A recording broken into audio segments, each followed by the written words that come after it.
जय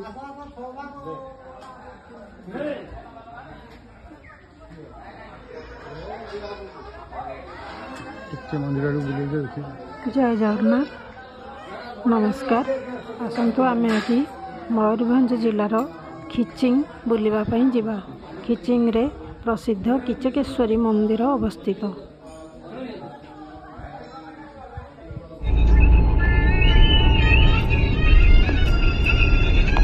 भुवनेश्वर आमर यात्रा आरंभ करिछु। भुवनेश्वर खिचिंग दूरता 240 किलोमीटर। बाटर आम घटगाँ तारिणी मंदिर दर्शन कलु। सका कि आम घर घटगाँ आनंदपुर करंजिया जयपुर प्राय होता। सेठी आम तारिणी दर्शन करी जलखिया खाई खिचिंग अभिमुखे बाहरिलु। घटगाँ खिचिंग दूरता 80 किलोमीटर।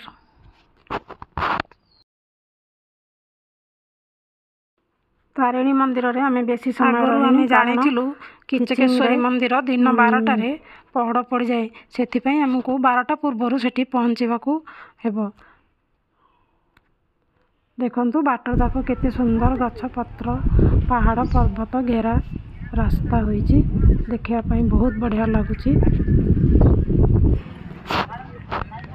आमे आसी पहुँची गलु किचकेश्वरी मंदिर। जो तोरणटी देखुचंती एटा मंदिर मेन एंट्रेंस बा प्रवेश द्वार।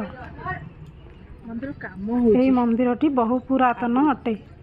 920 मसीह माँ किचकेश्वरी यही मंदिर रे स्थापना होइथिला। आगरू एठी शिव मंदिर थिला बोली सुना जाए। एटा हेउची मंदिर रो प्रवेश द्वार। यही मंदिरटी पूरा कला मुगुनी पत्थर रे निर्मित होइची।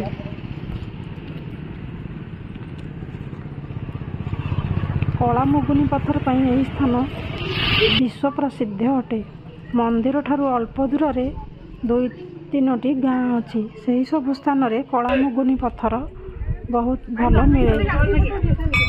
यही जगह माँ अन्न प्रसाद मिले।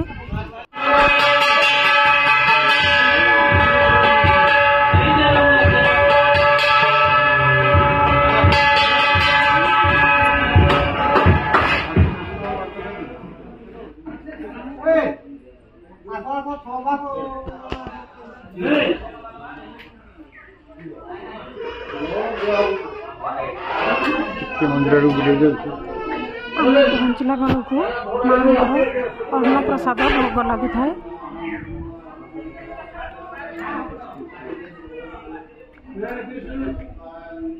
देखंतु भोग लगी सारा तापर आलती होई मंदिर पहड़ पड़ा। आम ठाकुराणी को बहुत भल भाव दर्शन कर देलु।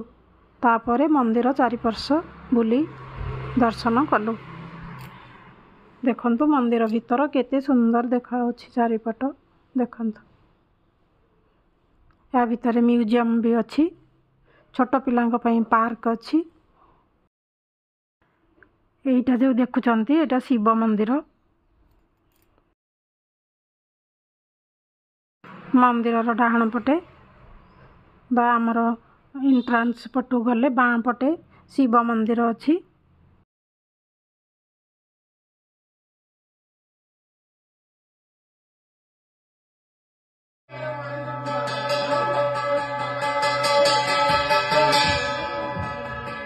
मंदिर काम चली चारिपटे बाउंश बंधा जाइए।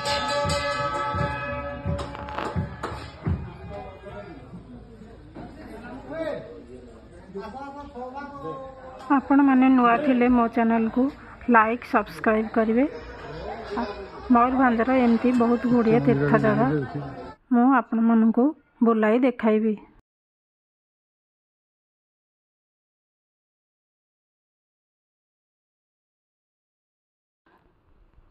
एटा जो देखुचंती मंदिर पछपटर दृश्य।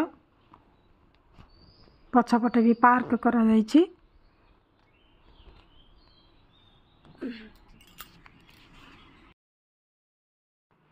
मंदिर उच्चता 100 फुट अटे।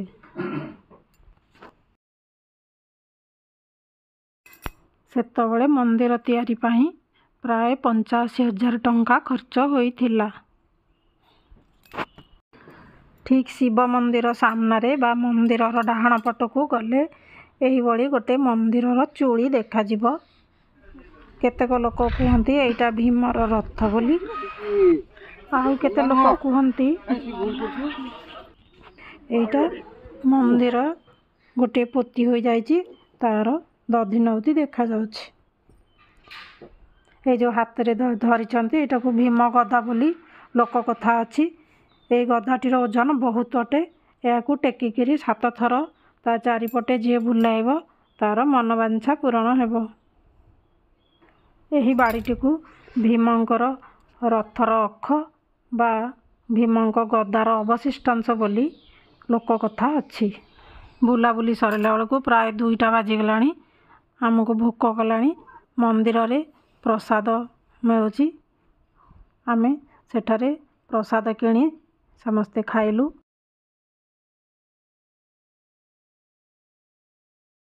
ଖାଇବା ମଧ୍ୟ ବହୁତ ସ୍ୱାଦିଷ୍ଟ ଥିଲା। ତାପରେ ଆମେ ଖାଇସାରି ଫେରିଲୁ। ଏଇଟା ମନ୍ଦିରର ଭିତର ପଟୁ ଆମେ ବାହାରକୁ ଯିବା। ଏଇଟା ଭିତର ଦେଖନ୍ତୁ, ବିଭିନ୍ନ ପ୍ରକାର ଦୋକାନ ଅଛି, ଆଉ କଳା ମଗୁନି ପଥରରେ ନିର୍ମିତ ମୂର୍ତ୍ତି ବିକ୍ରି ହେଉଛି। ରାମତୀର୍ଥ ବିଷୟରେ ଜାଣିବା ପାଇଁ ଆମେ ଆସନ୍ତା ଭିଡ଼ିଓକୁ ଦେଖିନେବା। ରହିଲି, ନମସ୍କାର।